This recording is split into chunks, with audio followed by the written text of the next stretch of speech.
Hey guys, Herman from Alpha One here. This episode is basically going to be almost a bit of a request video, not a specific request, but I've just an ongoing request because I get a lot of people who, after their first time taking a defensive pistol class, they will reach out to me via phone or text or email or whatever and ask me, hey, I don't remember how we set up the stoppage drills. Can you refresh my memory? And so instead of individually responding to everybody, I think I should just have a video where we go through all of them. Okay, so stoppage drills, meaning emergency reloads, type 1, type 2, and type 3 malfunctions. Stay tuned for that so you can set them up on your own when you're out practicing. Hope you enjoy it. Emergency reload deals with a pistol where we've run out of rounds. So we have an empty chamber, slide lock to the rear, and an empty magazine, essentially in this condition. I haven't made this pistol ready yet. I'm going to show you how to set it up from an empty cleared pistol, and then also how you would set it up if you were just going into this stoppage or drilling this type of stoppage after you had run some other drills. So you basically had a hot pistol, you had a round in the chamber, you had a magazine with some rounds in it. Okay, so first time, if we're just going to jump into the drills from a cleared empty pistol, the first thing that we have to do is we have to put a round in the chamber. Okay, send the slide forward. Now we should have a round in here. I can do a quick press check to make sure that looks good. And so now from here, what I can do is grab an empty magazine. Make sure you have an empty magazine available. And what I can do to set it up initially is basically practice a tack reload and just remove the full source of ammunition here. Okay, insert an empty one. So now I have a round in the chamber, empty magazine, and I can go back to the holster and I can grab my magazine with the rounds in it in my go-to pouch. Okay, if I want to set it up when I already have a round in the chamber, I have a magazine with some rounds in it because I was just doing some other drills, then all I need to do is just grab an empty mag, and I can do it administratively. I can swap out the magazine with rounds in it and just insert the empty mag, and I'm good to go. Put my magazine with rounds in it in the go-to pouch, and I am ready to go.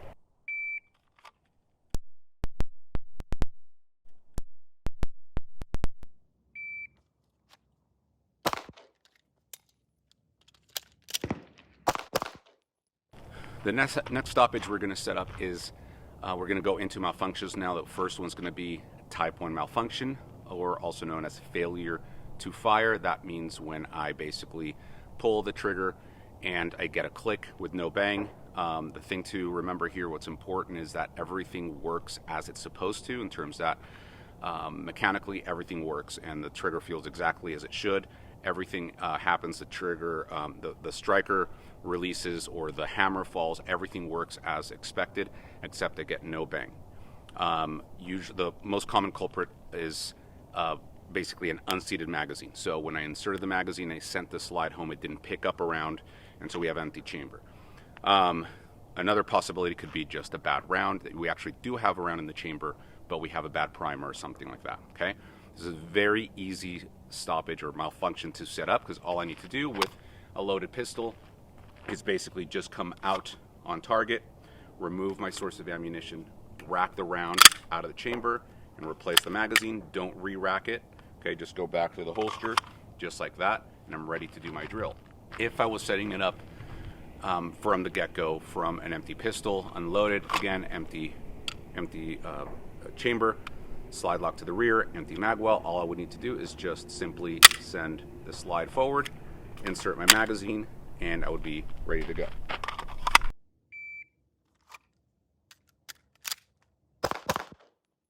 Moving on to type 2 malfunction, also known as a failure to eject or a stovepipe. Okay, the way that we set this up is we need to first clear the pistol. So if we're starting from a cleared pistol, again, slide lock to the rear, empty mag well, then it'll be very easy for us. If we have a pistol that we've been running other drills, we have one in the chamber, we have a magazine with some rounds in it. Basically what I need to do is I need to remove the source of ammunition, put it away somewhere. I'm going to rack the round out of the chamber, and I'm going to send the slide forward into battery. Okay, once I have a cleared pistol, I can bend down and grab an empty case right here. And what I like to do is I basically swap my hand over, my left hand almost as if I'm doing a press check, and I'm going to push with my right and pull with my support hand and trap the slide open just like that, so that I can insert my empty shell right there. That's my stovepipe. Okay. Now, after I'm done with that, I can insert my source of ammunition, and I'm good to go. Now, note that I can't go back to the holster with this stovepipe because it's not going to fit in there. So I run this drill from the low ready.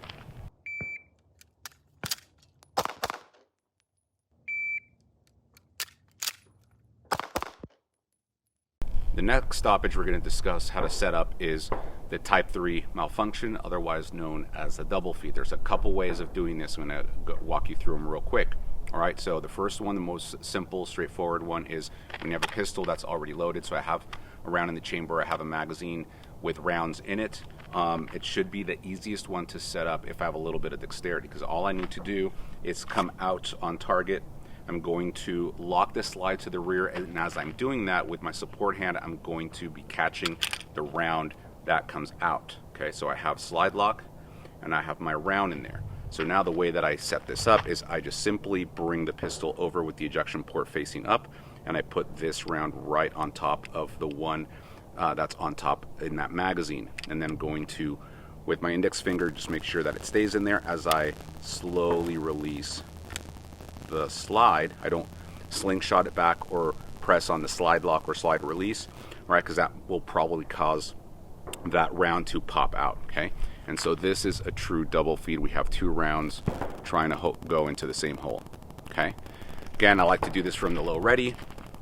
Since the slide is already so far back, I don't like to go to the holster like this. You can, it's completely up to you, whatever you prefer. You can do both, okay?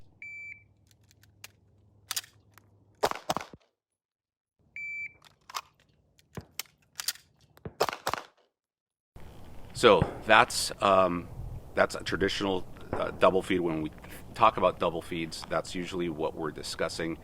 With pistols, that's very easy to clear. 9 times out of 10, just your traditional tap rack, the way that we do it, resolves it, okay? But when you hear people refer to double feeds, they usually are talking about something a little bit different, okay? To set that one up, we're starting with a hot pistol here. We're going to have to clear it first, so we're going to come out on target. We're going to remove our source of ammunition. We're going to rack the round out of the chamber. We're going to lock the slide to the rear, okay?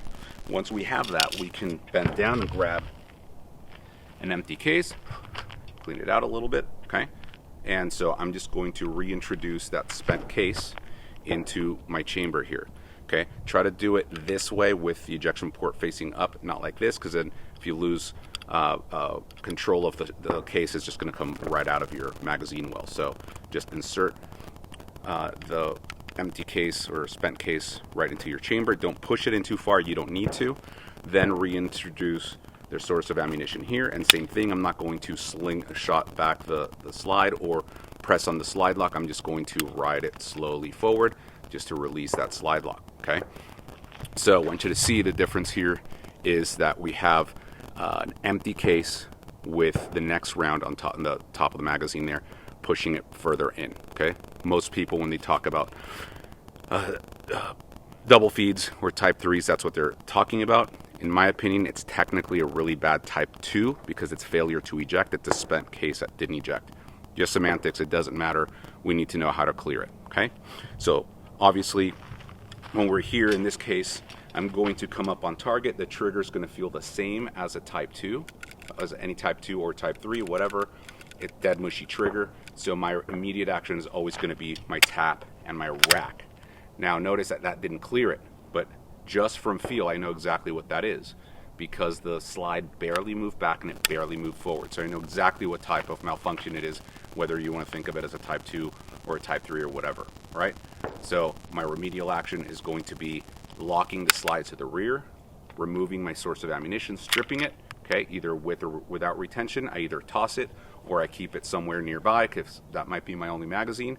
Then I'm going to diddle the mag well, diddle the ejection port, and make sure there's nothing in the way in there. I'm going to rack, replace the source of ammunition, Rack one more time, up on target.